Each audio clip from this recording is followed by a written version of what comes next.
Լևոն Մկրտչյանի կին է Էվելինան ինստագրամյան իր էջում արխիվային լուսանկարներ էր հրապարակել, որոնք արվել էին դեռ 2020 թվականին ու նշել էր, որ այդ ժամանակ մազերը դեռ երկար էին։ Նա նաև խնդրել էր լուսանկարիչներին արձագանքել, քանի որ ինքը շուտով ֆոտոշութի կարիք է ունենալու։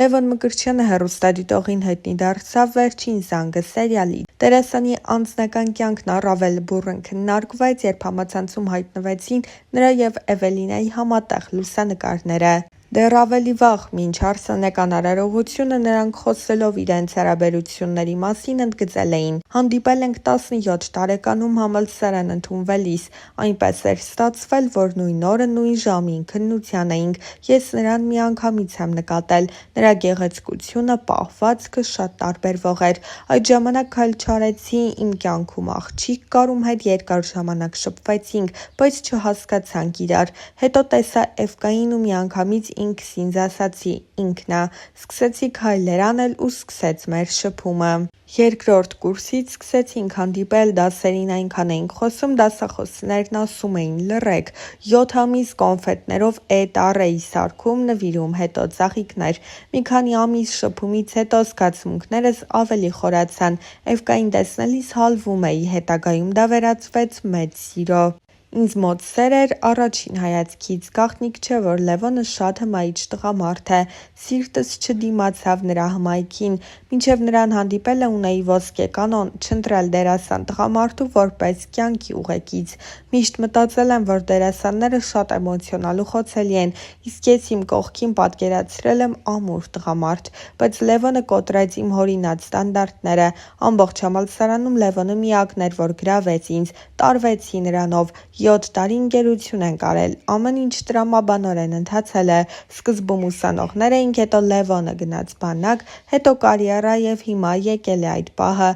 Լևոնն այն տղամարդկանցից է, որ պիտի ամուր կանգնի իր ոտքերի վրա և պատասխանատվություն կրի իր ընտանիքի համար։ Տունն էլ բարեբախտաբար արդեն ունենք, պատրաստ ենք ամուսնության։ ԶԱԳՍ-ում ամուսնությունը գրանցել ենք 1 տարի առաջ։ Մեր տունը գնելու համար դա անհրաժեշտություն էր։ Հարսանիքը շուտով։ Երբ որևէ բան շատ ես ուզում, տվյալ նպատակին հասնելու գործընթացն ավելի հաճելի է, քան բուն նպատակը։ Երբ հասնում ես նպատակակետին, այդ ամենը դառնում է անհետաքրքիր։ Ինձ համար ռոմանտիկ հարաբերությունների շրջանը հետաքրքիր էր, բայց հարաբերություններ սկսելուն պես հասկացա, որ դա ինձ այս պահին պետք չէ։ Լևոնը որոշեց, որ բաժանվում ենք։ Մտքիցս հանել էի, որ հնարավոր է միասին լինենք։ Մի քանի ամիս անց Լևոնը նորից սկսեց քայլեր անել, որոնք ինձ հունից հանում էին, նույնիսկ տհաճ էին։ Գալիս էր հետևիցս, ժամերով կանգնում էր լսարանի առաջ։ Հետո ամեն ինչ շատ սահուն ստացվեց։ Չհասկացա որ կետում ինձ մոտ ամեն ինչ փոխվեց։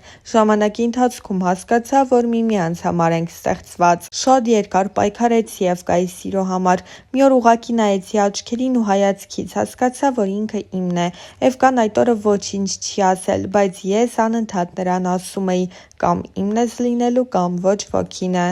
Շատ բարդ փուլեր և խնդիրներ ենք ունեցել, որոնք ես հաղթահարել եմ ենթագիտակցորեն մտածելով, որ Լևոնն իմ մարջն է։ Աղջկա և տղայի կազմած ընտանիքին ոչինչ չպետք է խանգարի։ Օրինակ, ես պետք է նկատեմ, որ փոշիկը ու ասեմ՝ Էվկա, ինչու չես մաքրել։ Եթե մայրս ասի, կոնֆլիկտ կլինի։ Սկեսուրս Ռուսենա բացառիկ մարդ է, մենք ընկերներ ենք։ Թե իմ, թե Լևոնի ընտանիքն ասացին՝ դուք առանձին ապրեք, մենք բոլոր հարցերով ձեր կողքին ենք։ Այդ առումով շատ բախտավոր ենք։ Ես սիրում եմ մեծ ընտանիք, սիրով կապրեի մեծ ընտանիքում, բայց Լևոնի մաման առաջիններից էր, որ ասաց՝ պետք է առանձին ապրենք։ Էվկային չեմ թողնում կարդա բացասական մեկնաբանությունները, ինքս չեմ կենտրոնանում դրանց վրա։ Եթե ես հիմա նայեմ հետ ու կենտրոնանամ դրանց վրա, առաջ չեմ գնա։ Դա մարդկանց սուբյեկտիվ կարծիքն է։ Հասկանում եմ, որ Լևոնը հմայիչ է և շատ աղջիկների համար իդեալ։ Շատերն իրենց պատկերացնում էին Լևոնի կողքին,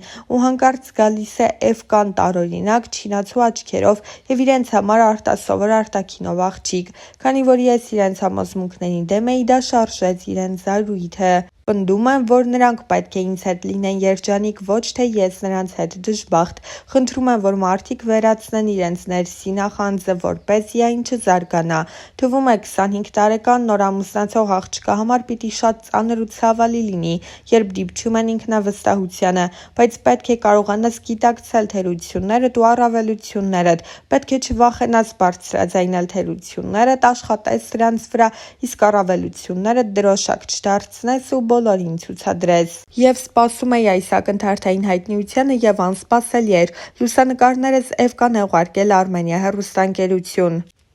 Երբ իմացա, շատ բարկացա։ Հիասթափվել էի մասնագիտությունիցս, հատկապես ծառայությունից հետո։ Չէի զբաղվում դերասանությամբ։ Մտածել եմ հեռու մնալ այնպիսի բովանդակությունից, որն ինձ չի գրավում։ Դերասանությամբ չզբաղվելու պատճառներից մեկն այն էր, որ քյարթու էի։ Հիասթափվեցի մասնագիտությունիցս նաև այն ժամանակ, երբ շատերի նկատմամբ եղա մաքուր, ազնիվ ու նվիրված, բայց խաղընկերներիցս նույնը չստացա։ Լևոնին սկզբում 8 օրյա նկարահանումներ էին նշանակել, այդ պատճառով համաձայնեց։ Նկարահանման առաջին օրը զանգում ասում է, որ երկարաժամկետ նկարահանում են առաջարկել։ Ասում եմ հիմա ոչինչ մի պատասխանիր արի, քննարկենք, որոշենք։ Լևոնն ունի դերասանին հատուկ խարիզմա, խոսք եւ այլ կարողություններ, որոնք աստիճանաբար զարգանում են։ Նրան բեմում տեսել եմ, կրկնակի եմ սիրահարվել։ Համոզեցի Լևոնին, համաձայնեց։ Առհասարակ հայկական սերիալներ չեմ նայում, բայց վերջին զանգը առաջին սերիայից նայել եմ։ Երբ լավ տեսարան է խաղում, ասում եմ սուպեր։ Բոլոր դրվագները քննարկում ենք, լավին ասում եմ լավ, վատին վատ։ Փոքրուց միշտ մտածել եմ, որ դերասան եմ դառնալու։ Կանգնում էի հայելու դիմաց ու Ջոնի Դեփի միմիկաներն էի կրկնօրինակում։ Միշտ մտածել եմ, որ պետք է մակարդակ ցույց տամ, իմ խաղով կրթեմ մարդկանց, թե ֆիլմը, թե թատրոնն ինձ համար կրթօջախ են, որտեղից մարդիկ ինչ-որ բան են սովորում։ Աշխատում եմ ավիաընկերությունում, գնում եմ օդանավում վաճառվող ապրանքները։ Եկամտաբեր աշխատանք է, որը ժամանակի ընթացքում սկսել եմ սիրել։ Երբ Լևոնին սպասացնում եմ, որովհետև փորձի էի, ու հիմա իր դեմքը խնդրում եմ ուշադրություն։